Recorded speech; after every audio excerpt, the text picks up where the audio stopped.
Les captifs auxquels nous avons pour mission d'annoncer la libération aujourd'hui sont nos frères les détenus dans des conditions inhumaines, qui s'entassent dans des cellules exiguës, insalubres, surpeuplées où beaucoup sont contraints de rester debout toute la nuit, accroupis, au mieux, allongés à même le sol les uns contre les autres comme des sardines dans les boîtes. Cette situation insupportable est inadmissible et indigne d'un État qui se veut être un État de droit. On ne peut pas traiter ainsi des humains quel que soit ce qu'ils ont fait. Aussi, je lance un appel urgent et solennel aux autorités de notre pays à tous les niveaux pour que les conditions de détention soient améliorées et que la dignité et les droits fondamentaux des prisonniers soient respectés. Monseigneur Dominique Banlen-Guibil, évêque de Dapahan. Ce qui se passe est dangereux et grave. Le Togo appartient à tous les Togolais, même aux paysans dans une campagne reculée. Le Togo n'appartient pas à un petit groupe qui décide à notre place. Ce que tu décides en ma faveur sans moi,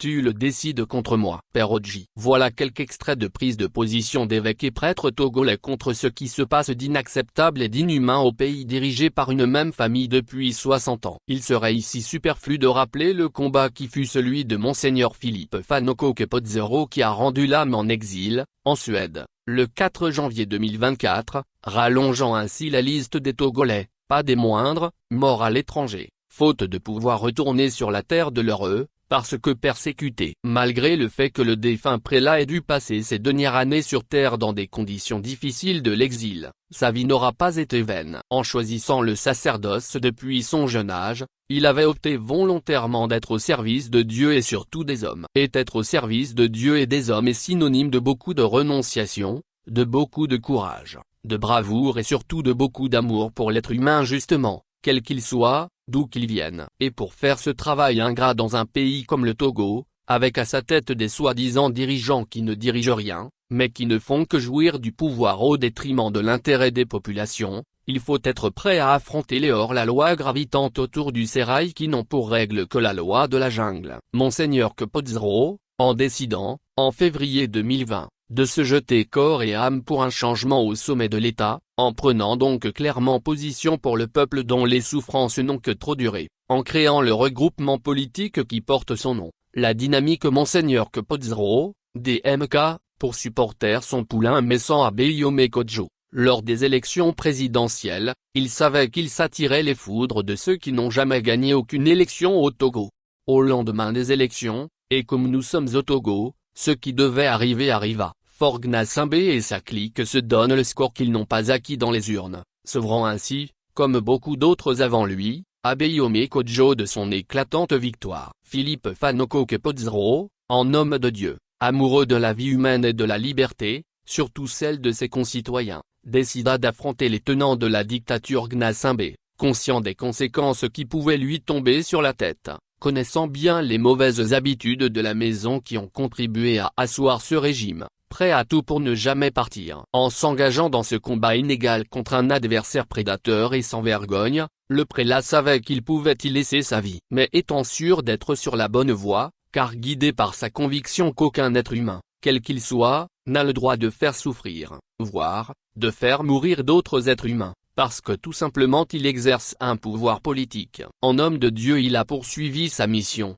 et a dû partir en exil et mourir loin du pays qu'il a vu naître. Voilà le comportement d'un véritable homme de Dieu qui ne devrait avoir peur ni de quelqu'un, ni de rien. Après la disparition de Monseigneur Kepodzero début janvier 2024, nous remarquons aujourd'hui que d'autres évêques et prêtres dénoncent courageusement les désastreuses conséquences de la gouvernance hasardeuse du régime Gnassingbé sur les populations togolaises. La récente réforme constitutionnelle illégale, qui fait désormais de Faure Gnassingbé le monarque du Togo, fait aussi partie des critiques des éminents membres de l'Église catholique de notre pays. Comme on le voit, en dehors de Monseigneur Kepodzero, beaucoup d'évêques et de prêtres ont déjà fait parler d'eux dans le passé, et s'expriment encore aujourd'hui avec courage pour dénoncer un pouvoir politique qui se trompe d'époque en violant les textes du pays et les droits élémentaires du citoyen. Cette prise de position claire et courageuse en faveur du peuple togolais par les hommes de Dieu leur vaut d'être taxés par le régime d'hostile à son maintien au pouvoir. Et c'est comme ça que nous pouvons expliquer ce refus par la CENI, Commission électorale nationale indépendante, de l'accréditation du Conseil épiscopal Justice et Paix Togo, CEGP, pour envoyer ses 500 observateurs sur le terrain dans le cadre des élections législatives et régionales, avec des arguments à dormir debout. D'ailleurs, ce n'est pas la première fois que le pouvoir, à travers sa senie aux ordres, exprime son aversion pour les observateurs de l'Église catholique, qui pourraient chercher à voir plus clair pendant les fraudes électorales que sont les élections sous le régime Gnassingbé de père en fils.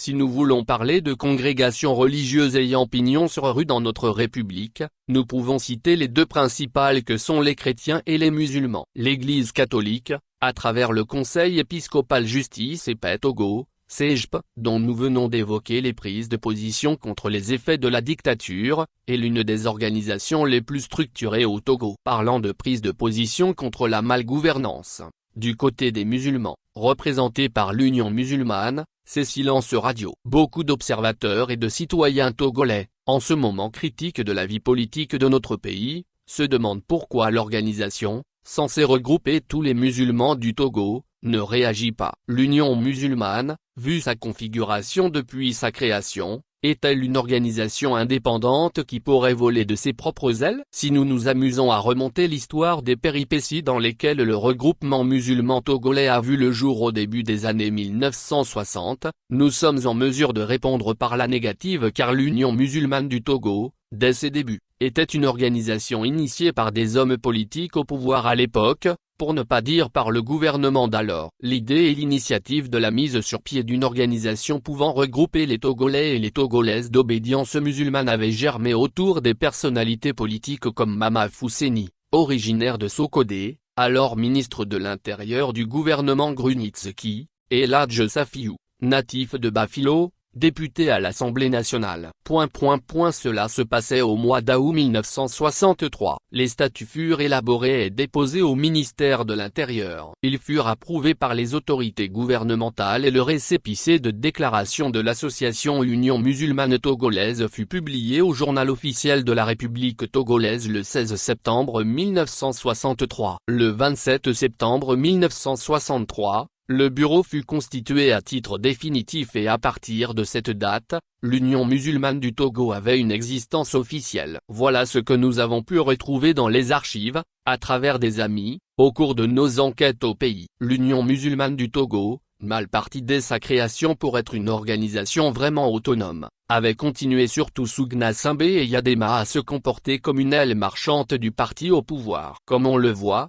les dirigeants successifs à la tête de l'UM n'ont jamais eu le courage de s'émanciper du pouvoir politique pour exister et agir en toute indépendance. La même allégeance, pour ne pas dire le même soutien, au pouvoir sous Faure Gnassingbé continue de plus belle, de telle sorte qu'il serait aujourd'hui difficile de distinguer l'organisation religieuse qu'est l'Union musulmane des autres institutions fantoches du RPT UNIR. L'UM est pratiquement inféodée au pouvoir togolais. C'est pourquoi il est impossible à ses dirigeants de prendre position pour défendre les populations contre les effets néfastes de la gouvernance inhumaine du régime de dictature qui régente aux destinées du Togo. Et c'est de la pure hypocrisie d'affirmer que la religion est apolitique, surtout que les premiers responsables de l'Union musulmane du Togo sont connus pour être des fidèles affidés du pouvoir politique de notre pays. Même ici en Allemagne, l'Église prend de temps en temps position contre certaines décisions politiques qui désavantageraient sur le plan social les minorités, comme les retraités, les handicapés,